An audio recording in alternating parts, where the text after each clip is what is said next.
Nous étions hier au premier niveau où nous avons tenu notre première journée qui avait deux panels pendant lesquels nous avons eu différents panélistes venus de plusieurs horizons.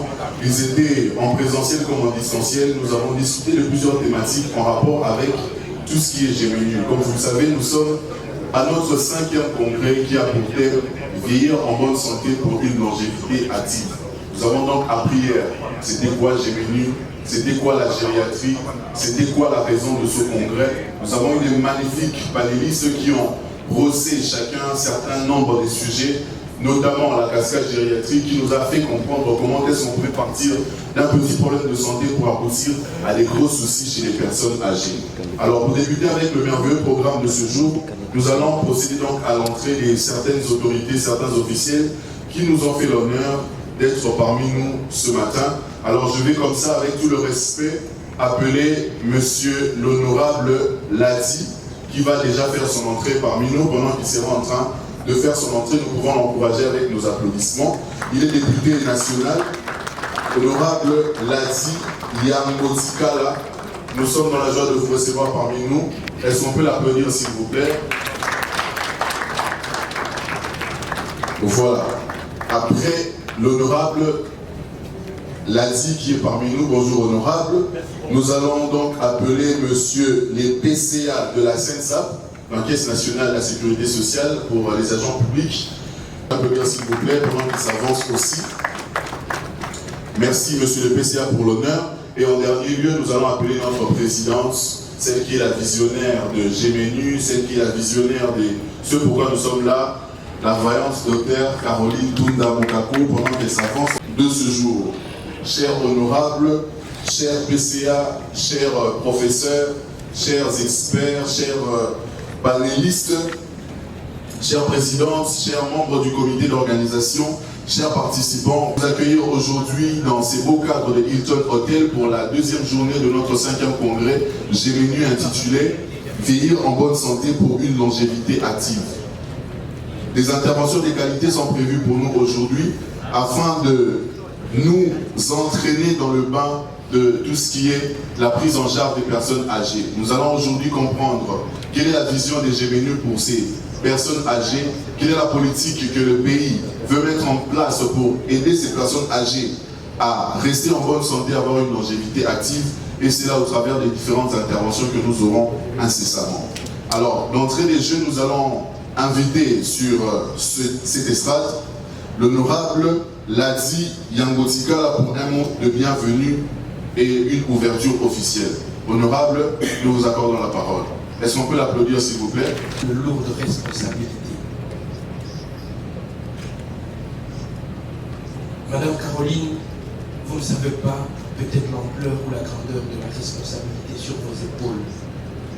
Avec cette initiative de GMNU, que nombreux semblent jusqu'à présent ne pas voir la grandeur. J'aimerais dans cette salle demander aux panélistes ou aux participants qui ne veut pas vieillir. Il m'arrive de moments où français comme Elanga, je veux parler en lingala, je pense que je veux vous mettre à l'aise. Est-ce qu'on est ensemble? Oui, on est ensemble. Il m'arrive de moments où je ne sais plus parler en français, je veux parler en lingala. Même pas 1%. Vous représentez 0,1%. Je comprends bien que plus de 99% de gens dans cette salle veulent mourir vieux, c'est-à-dire qu'ils veulent vieillir. Et pour vieillir en bonne santé, il y a de préalables. Et vous, en tant que spécialiste en gériatrie, voilà, vous êtes en train d'innover. Mais malheureusement, je m'excuse, je pourrais peut-être choquer, nous, le politicien, nous devrions remplir cette salle. Le député devait être ici. Le ministre devait être ici. Amen. Malheureusement, la salle est pleine de citoyens lambda. Je félicite Monsieur le Président du Conseil d'administration de cette salle. Est-ce qu'on peut l'applaudir pour sa présence?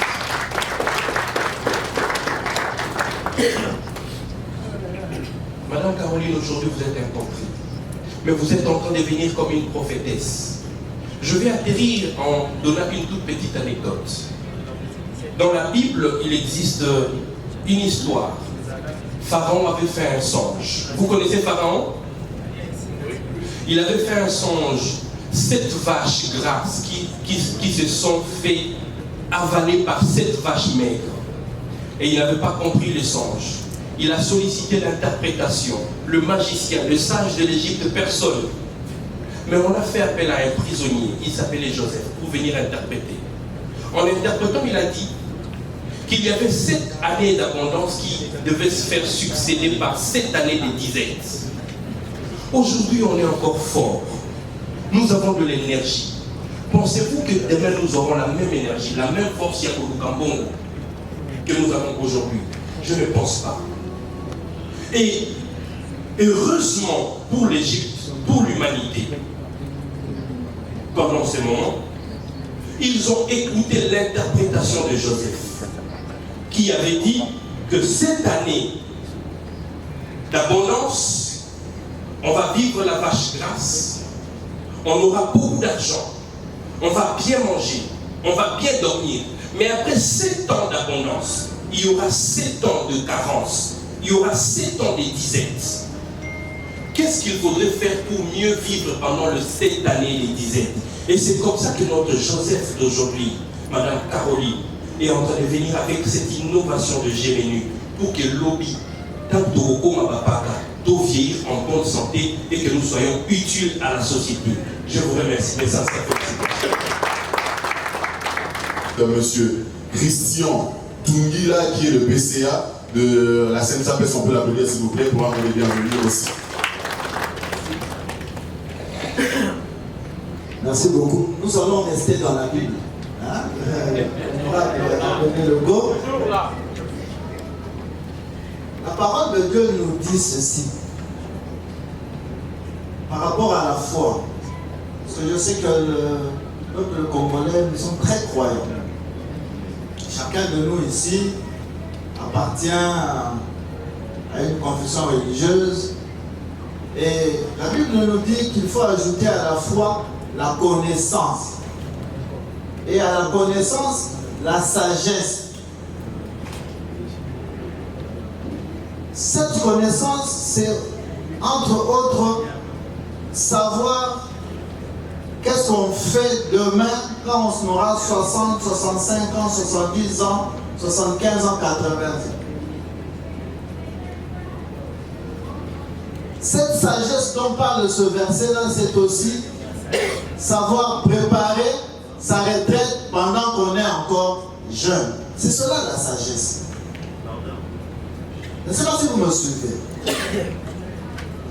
Et donc, moi je suis personnellement très heureux de voir qu'il y a beaucoup de jeunes parmi nous ici, des étudiants, mais aussi je suis davantage encouragé de voir que mes maîtres, les professeurs qui m'ont enseigné à l'université, sont aussi ici.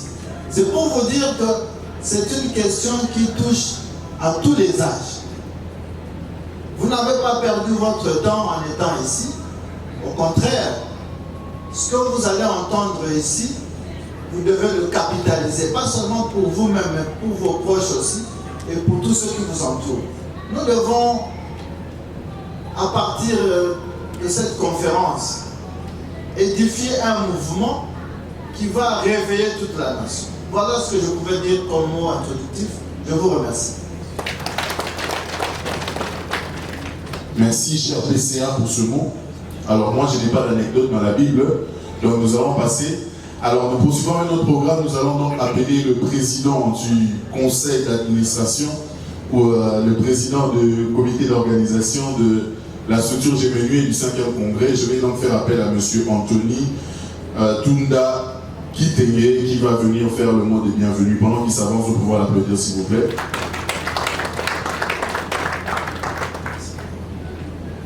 Docteur, merci. Bonjour tout le monde.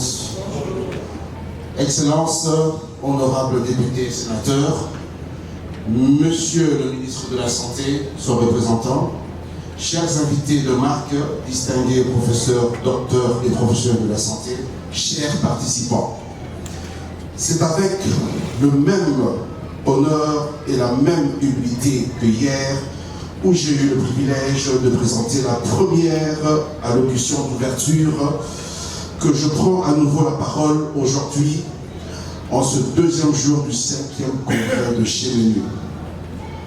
En ma qualité du président du comité d'organisation de Chémenu, permettez-moi de renouveler notre gratitude la plus sincère à son Excellence Félix Antoine Tshisekedi Tshilombo, président de la République démocratique du Congo, pour avoir placé ce congrès sous son haut patronage. Merci beaucoup, Monsieur le Président. Ce soutien témoigne de son attachement profond à l'amélioration de notre système de santé et à la protection de nos populations vulnérables, en particulier nos aînés, en l'occurrence nos papas, nos mamans, nos grands-pères, nos grands-mères. Ce soutien témoigne de son attachement profond à l'amélioration de notre système de santé et à la protection de notre population qui est vulnérable. Je tiens également à rendre hommage, une fois encore, excusez-moi, un hommage appuyé à la docteure Caroline Moka-Kotunda. J'aimerais qu'on puisse applaudir, s'il vous plaît. Qui est la présidente fondatrice et initiatrice de Chémenu. Son leadership, sa vision, son engagement et son dévouement ont façonné cette dynamique. Et elle m'a aussi façonné autour du bien vieillir. Grâce à elle, Chémenu est aujourd'hui une force vivante, un mouvement structurant au service de la dignité humaine. Vieillir en bonne santé est un enjeu national et même d'ailleurs international. Le thème de cette édition, Vieillir en bonne santé pour une longévité active, nous rappelle que le vieillissement n'est pas seulement un sujet médical, c'est un enjeu de société, de développement et d'avenir. Un pays qui honore ses aînés choisit la sagesse, la stabilité et la responsabilité. La loi Chémenu est une priorité absolue. L'un des messages centraux de ce congrès est que je me permets de réaffirmer aujourd'hui et avec urgence d'adopter la loi Chémenu, qui est un texte historique, pour protéger les droits et la dignité des personnes âgées, garantir l'accès aux soins gériatriques modernes, structurer les maisons de repos, les centres spécialisés, renforcer la prévention, l'éducation et la sensibilisation, professionnaliser et révaloriser les métiers du grand âge et inscrire durablement la République démocratique du Congo, la dynamique mondiale du vieillissement actif et digne. C'est pourquoi j'adresse un appel respectueux mais déterminé aux honorables députés. Et bien sûr aux sénateurs aussi et au gouvernement. Accompagnons ensemble ce texte essentiel pour le bien de nos aînés, pour nos papas, nos mamans, nos grands-pères et nos grands-mères, pour l'avenir de notre nation. C'est un travail collectif. Je tiens à remercier spécialement nos intervenants et experts, nos partenaires institutionnels et privés, et l'ensemble, bien sûr, de l'équipe Chémenu, dont la discipline, l'abnégation et l'excellence sont une fierté pour notre organisation. Je voudrais qu'on puisse les applaudir, s'il vous plaît.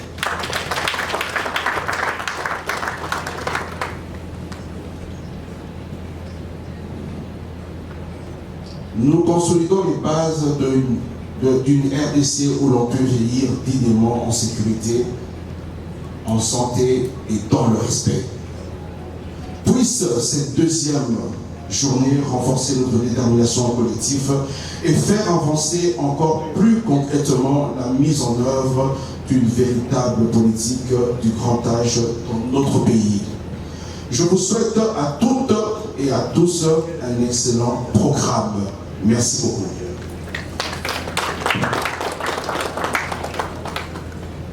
Merci, Monsieur le Président, pour ce mot. Je suis le docteur Martin Joseph Enfant.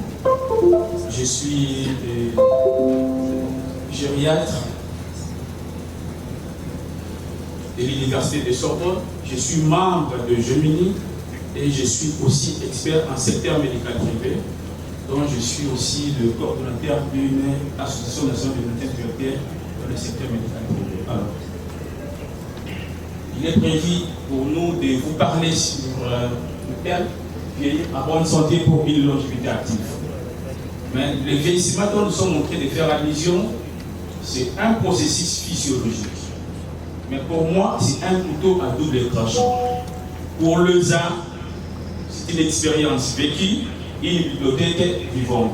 C'est le cas de nos aînés. Mais pour les autres, c'est un dysfonctionnement organique organisé. De la tête aux pieds. C'est-à-dire quoi?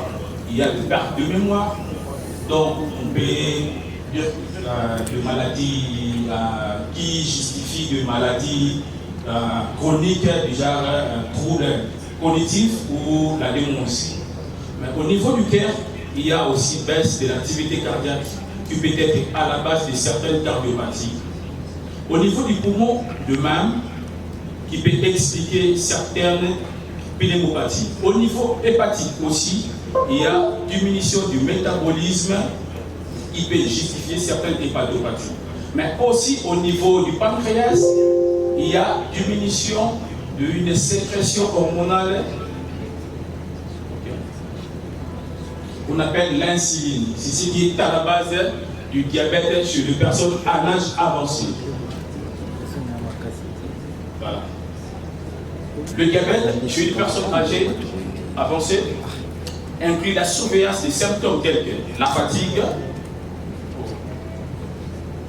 la soif intense, la vision trouble et les infections fréquentes qui peuvent être attribuées à tort au vieillissement. La prévention repose sur une alimentation équilibrée, l'exercice physique, l'arrêt du tabac et un suivi médical. Un dépistage précoce par un dosage de la glycémie à jeun est recommandé en présence des facteurs de risque. À l'instar, le diabète pouvait donc influencer la santé ou le vieillissement donc des personnes âgées, la longévité des personnes âgées. Nous allons passer à d'autres interventions parce que nous sommes en train de courir derrière le temps. Je vais donc comme ça inviter quelques panélistes qui vont s'avancer et à tour des rôles, ils vont faire leurs différentes présentations. Nous allons reprendre le professeur Étienne Bourdon qui est avec nous en ligne, je crois qu'il est toujours là avec nous. Alors pendant qu'il sera en train de se préparer pour commencer son intervention, je vais donc faire appel aux autres panélistes. Je vais donc appeler avec tout le respect. En premier lieu, nous allons appeler le professeur Longo Beza qui nous a fait l'honneur d'être là. Est-ce qu'on peut l'applaudir pendant qu'il sera en train de s'avancer pour s'installer devant nous? Le professeur Longo Beza, c'est un maître pour plusieurs maîtres qui nous encadrent. Est-ce qu'on peut encore l'encourager, s'il vous plaît? Voilà. Il est habillé aujourd'hui comme les rois. Et il vient aujourd'hui comme un roi de la science. Alors après lui, je vais donc faire appel au professeur Malonga.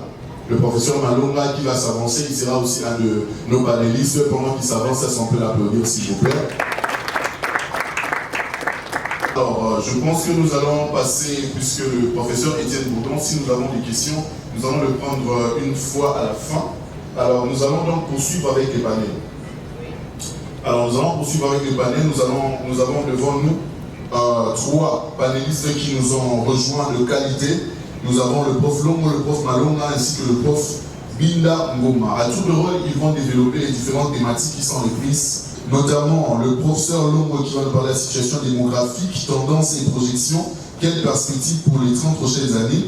Le prof Malonga va parler d'évaluation biopsychosociale, une approche intégrée du vieillissement.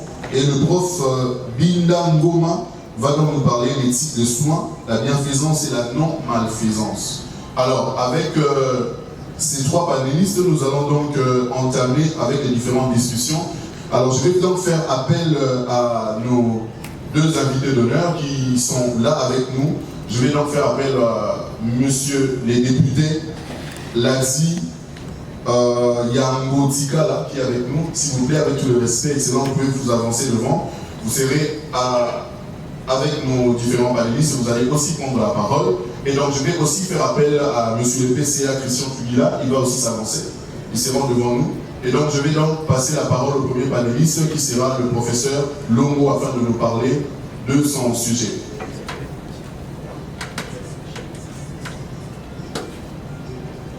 Voilà, professeur Longo, vous avez la parole. Vivre seulement quelques heures. Tenez, chaque fois lorsque vous voyez une mouche, elle est née à 10 heures et elle meurt à 16 heures. Seulement avec le changement climatique, regardez maintenant, certaines mouches sont devenues cannibalistes. Quelle est la différence entre une abeille et un homme? Ce sont les critères. L'homme est capable de transformer toute notre nourriture. On est capable de la transformer. Tous les étudiants en gériatrie, ils sont formés, transformés et formatés. Et nous allons utiliser l'intelligence artificielle, s'il vous plaît. On va porter sur l'approche biopsychosociale. Comme indique cette approche, la santé humaine est une interaction de plusieurs facteurs biologiques, psychologiques et sociaux. Alors pour la prise en charge d'une personne ou d'une personne âgée, et comme toute autre personne malade, il est important de tenir compte de toutes ces 3 dimensions. Ici, nous faisons recours à la littérature anglo-saxonne qui nous explique à propos de l'approche biopsychosociale, lesquelles nous faisons allusion à 3 termes. Il y a les diseases, il y a les illness et il y a les sickness. Tous ces concepts, bien qu'en anglais, essayent de nous éclairer sur notre vie et sur notre santé. On ne peut pas normalement parler de la prise en charge sur le plan de la santé en restant focalisé seulement sur l'aspect biologique. L'homme est un tout. L'homme est un ensemble de tous ces éléments qui les constituent et qui les fait vivre.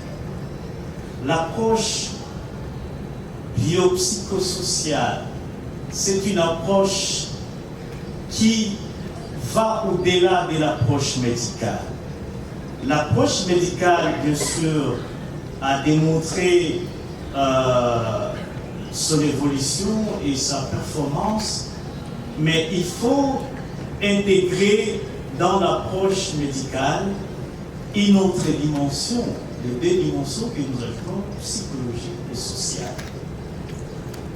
L'approche médicale, autrement appelée l'approche clinique, elle est fermée et elle est vraiment un peu ne pas être globale. Or, l'approche biopsychosociale, c'est une approche globale, holistique, et elle est aussi communautaire. Elle diffère de l'approche médicale qui est clinique, appliquée uniquement en milieu hospitalier et par les professionnels de santé. Actuellement, les problèmes de santé ne sont pas que des problèmes qui doivent être résolus par les professionnels de santé.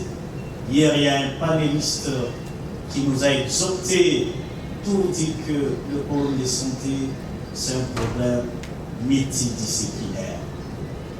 À cela, nous devons normalement intégrer l'approche biopsychosociale qui nous aide normalement dans les cas précis sur la prise en charge des personnes âgées ainsi que leur accompagnement. Pourquoi? Parce que les personnes âgées, hormis l'aspect physique, il y a aussi la dimension psychologique qu'il faut tenir compte. Et pas seulement la dimension psychologique qu'il faut tenir compte, mais il y a également la dimension sociale. La dimension sociale, les personnes âgées ont besoin d'une intégration dans une société. Et certains problèmes de santé auprès des personnes âgées relèvent le fait que ces derniers sont objets de stigmatisation. Comment une personne âgée, le fait qu'il n'est pas intégré dans une société, et surtout dans le milieu africain en général, et particulièrement la République démocratique du Congo, où les personnes les plus âgées ont une autre perception. Ils sont taxés de sorciers. Cette façon de voir les choses d'une manière sociale, et ce n'est pas l'âge qui fait de quelqu'un un sorcier, mais nous avons suivi à tour de rôle les explications sur le corps. Et lorsque on prend de l'âge, le corps subit une modification et même la façon de réfléchir change. Et cela n'est pas synonyme d'être sorcier, mais c'est à cause de l'âge. Et raison pour laquelle j'exhorte les professionnels de santé qui sont dans la salle de tenir compte d'autres dimensions lors de la prise en charge des personnes très âgées. Parce que cela est très important, très important, lorsqu'on tient compte de la dimension biologique, de la dimension psychique ou psychologique du patient, ainsi que de la dimension sociale. Là, on est vraiment global, on est vraiment holistique. Telle est notre intervention. Je remercie tout le monde qui a organisé ce congrès. Vraiment, c'est un honneur pour moi et vraiment, je vous remercie. Tout le monde peut l'employer. Et donc, je pense que tout un chacun de nous, pendant que nous sommes en train de suivre les différents panélistes, nous avons certainement des questions, nous avons besoin d'éclairage, ainsi de suite. Veuillez noter dans un carnet vos différentes questions. À la fin des différentes interventions, nous allons vous donner l'opportunité de poser vos différentes questions et de soumettre vos suggestions. Nous allons passer donc au troisième panéliste, qui est le professeur Binda Mboma, qui va nous parler éthique de soins, la bienfaisance et la non-malfaisance. La prise en charge de personnes très avancées en âge est très délicate. Nous mettons l'accent sur l'éthique. L'éthique médicale. Le professeur Nsadi, hier, vous l'a rappelé, travaille à base de 4 principes. Le principe d'autonomie, le principe de justice, c'est-à-dire que l'autonomie, c'est le consentement éclairé, c'est la capacité pour le patient à refuser certaines choses qui lui sont proposées ou à accepter certaines choses qui lui sont proposées par le soignant. La justice, c'est que le soignant doit pouvoir s'occuper de ses patients de la même manière. Ce n'est pas parce qu'un tel est plus âgé que l'autre, donc il faut négliger l'autre. Non. Dans l'éthique médicale, c'est très important d'être juste. Mais il y a deux autres principes. Et on m'a demandé de parler un peu de cela. La bienfaisance et la non-malfaisance. Ce sont des principes de l'éthique médicale. Et là-dessus, c'est quoi la bienfaisance? Il est demandé à tout soignant de pouvoir, depuis, je crois, le serment d'Hippocrate, il est demandé à tout soignant d'être bienveillant, de prendre l'autre, le patient, comme son autre soi-même. On appelle ça l'empathie. De prendre le soignant, de souffrir avec le patient. Quand vous n'avez pas de capacité d'empathie, vous risquez de négliger des choses que vous pouvez considérer comme des détails, mais qui sont déterminants pour le soin que vous prodiguez à la personne qui est patiente. Donc, la bienfaisance dit simplement qu'il faut toujours faire du bien aux malades. Il y a différents patients qui sont des niveaux critiques différents, mais tous, il faut les prendre de la même manière. C'est ça que... Et la non-malfaisance. Vous savez, nous suivons, nous connaissons des cas où les infirmiers ou le médecin arrivent soit à écouter la vie d'un patient parce qu'il souffre trop. L'euthanasie, je ne sais pas si c'est réglementé dans notre pays, mais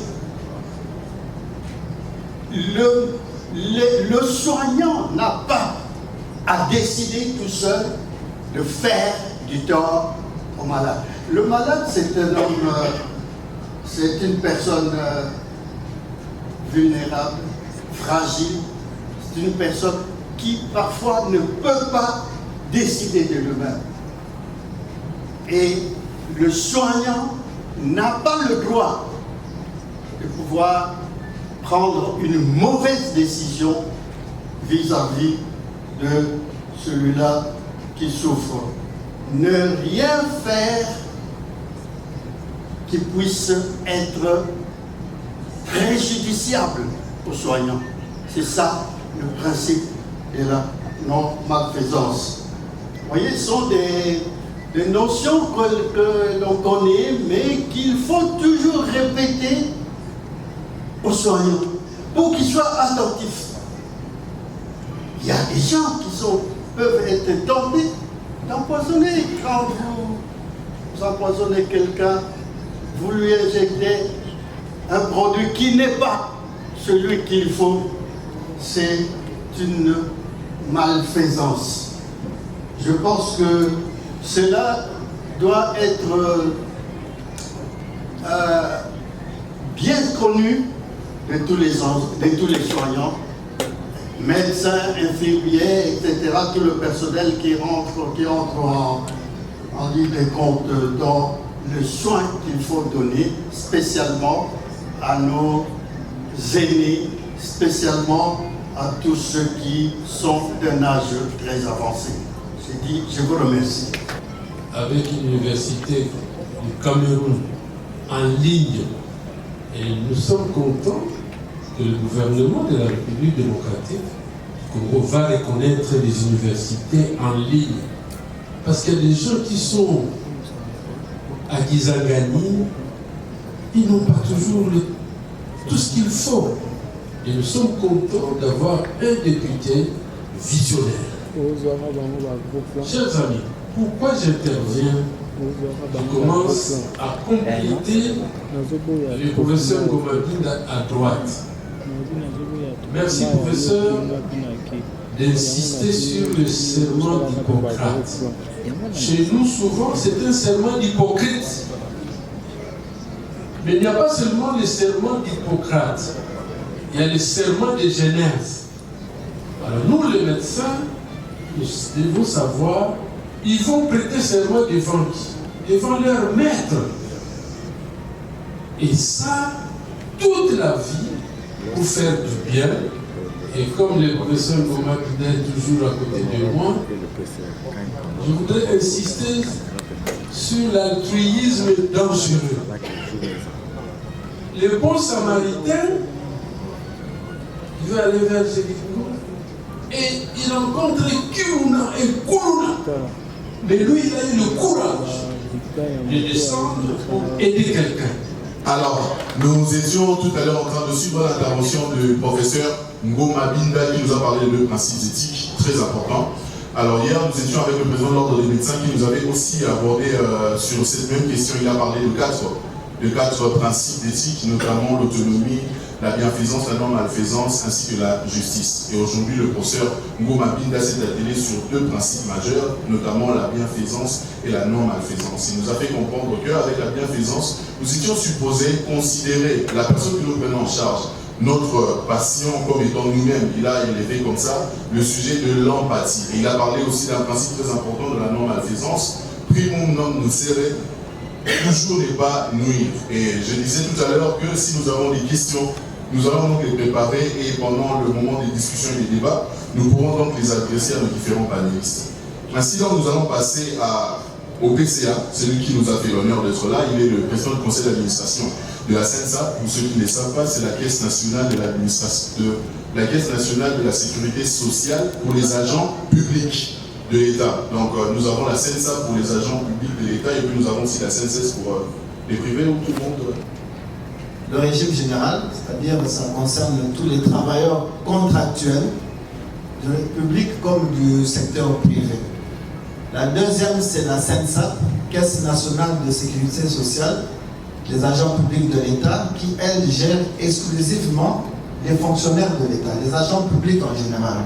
Il y a dans cette catégorie les professeurs d'université, il y a dans cette catégorie les agents publics de l'État, les fonctionnaires, il y a dans cette catégorie les magistrats, il y a dans cette catégorie les policiers ainsi que les militaires, mais aussi tout l'enseignement public.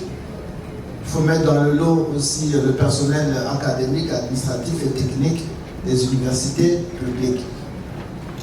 Certainement que vous avez suivi ces jours-ci à la télé des reportages sur la CENSAP. Il s'agit d'une stratégie d'expansion. On est en train d'étendre le régime spécial des agents publics à travers la République. Alors, dans notre pays, la retraite se prend à partir de l'âge de 60 ans, déjà vous pouvez la prendre, mais aussi l'âge limite c'est 65 ans. Pour tous ceux qui sont en activité, donc entre 60 et 65 ans, vous prenez la retraite.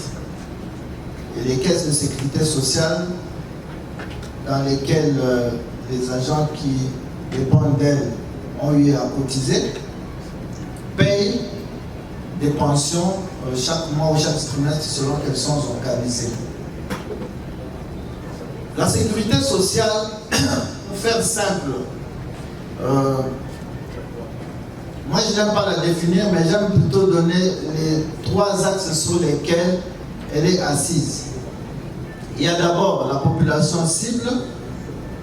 Pour ce qui est de la retraite, la population cible, ce sont les travailleurs qui ont atteint 60 à 65 ans. Il y a la prestation qui est offerte. Concernant la retraite, la prestation offerte, c'est la pension de retraite. Et puis le moyen de financement. En RDC, comme dans beaucoup de pays, la sécurité sociale est financée par les cotisations. C'est-à-dire le travailleur, il paye ce qu'on appelle la quote-part travailleur et son employeur paye la quote-part employeur. Et donc, vous verrez que dans notre milieu, en dehors de ce mode de financement, la sécurité sociale peut être aussi financée par les impôts et les taxes. Ça, c'était pour introduire. Alors, pourquoi nous venons parler de sécurité sociale ici? C'est tout simplement parce que